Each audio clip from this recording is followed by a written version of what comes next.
మరి ఒకవైపు చూస్తే నీ దేవుడు ఏమాయనని ప్రజలు అడుగుతున్నారు. అవమానాలు. మా దేవుడు ఆకాశమందున్నాడు అని 115:2 రాయబడ్డది. వారి దేవుడేడి అని అన్యజనులు చెప్పుకుందరు. మా దేవుడు ఆకాశం అందున్నాడు, తనకిచ్చవచ్చినట్లుగా సమస్తమును ఆయన చేయుచున్నాడు.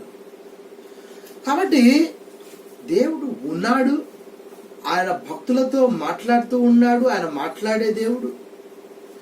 మరి ఇక్కడ మనం చూస్తే ఈ దుప్పి నీటి వాగుల కొరకు ఎలా దాహం కొన్నదో అలాగే ఈ రక్షణ కొరకు, దేవుని సన్నిధి కొరకు, దేవునితో అనుభూతి కొరకు, దేవునితో బంధం కొరకు మానవులు అలా ప్రయాసపడాలి. యేసుప్రభు వారు అన్నారు, ఏమన్నారంటే ఒక మాట అన్నాడు, ఎవడైనను దప్పి కొన్న ఎడల, యోహాను సువార్త 7:37 ఎవడైనను దప్పి కొనిన ఎడల అతడు నా యొద్దకు రానెమ్మో, జీవజలములు ఉచితంగా పుచ్చుకొననిమ్ము, నా యందు విశ్వాసం ఉంచువాడెవడో వాని కడుపులో నుండి జీవ జల నదులు ప్రవహించునని బిగ్గరగా చెప్పాడు యేసుప్రభు వారు.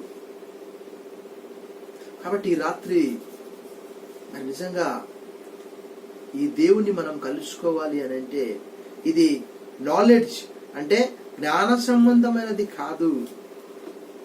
మరి దేవుడు మనకు ఒక బంధువు కంటే ఎక్కువగా, నా తల్లిదండ్రులు నన్ను విడిచిన యెహోవా నన్ను చేరదీయునని కీర్తనకారుడు 27:10 అంటున్నాడు. Even my father and mother may forsake me. అయినప్పటికీ కూడా దేవుడు అంటున్నాడు అక్కడ 49వ అధ్యాయం యెషయా గ్రంథం 15వ స్త్రీ తన గర్భమున పుట్టిన చంటి బిడ్డను మరుచునా, తానైనా మరుస్తుందేమో కానీ నేను నిన్ను మరువను. చూడుము, నిన్ను నా అరచేతుల మీద నేను చెక్కి ఉన్నాను. ఈ రాత్రి ఈ దేవుణ్ణి కలుసుకోవడానికి, ఈ దేవునితో సహవాసం చేయడానికి భక్తులందరూ కూడా ఆరాటపడ్డారు. వారెంతో ఆవేదన చెందుతూ ఉన్నారు. దేవుని సన్నిధిలో మీ హృదయాలను కుమరించండి అని కీర్తనాకారుడు 62వ కీర్తన 5వ తెలియజేస్తున్నాడు. ఈ రాత్రి మరి మానవులందరికీ కూడా యెహోవా మందిరావరణములను చూడవలనని నా ప్రాణము ఎంతో ఆశపడుచున్నది.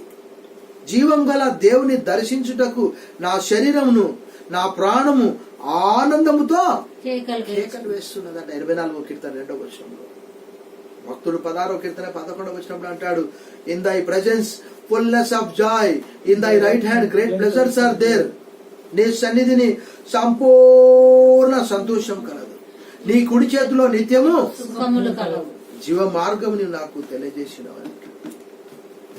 రాత్రికాల సమయంలో మరి భక్తుడు అంటున్నాడు, అదే 42వ కీర్తన 4వ జనసమూహంతో పండుగ చేయించిన సమూహంతో నేను వెళ్ళిన సంగతిని సంతోషం కలిగి స్తోత్రములు చెల్లించు. నేను దేవుని మందిరమునకు వారిని నడిపించిన సంగతిని జ్ఞాపకం చేసుకునగా నా ప్రాణం నాలో కరిగిపోవచ్చున్నది అని అంటాడు. అదే 122వ కీర్తనలో కూడా కీర్తనకాడు అంటాడు, నేను అంటే ఎవరినైనా దేవుని సన్నిధికి నడిపించినటువంటి సంగతిని జ్ఞాపకం చేసుకుంటే ఆ సంగతి 122వ కీర్తన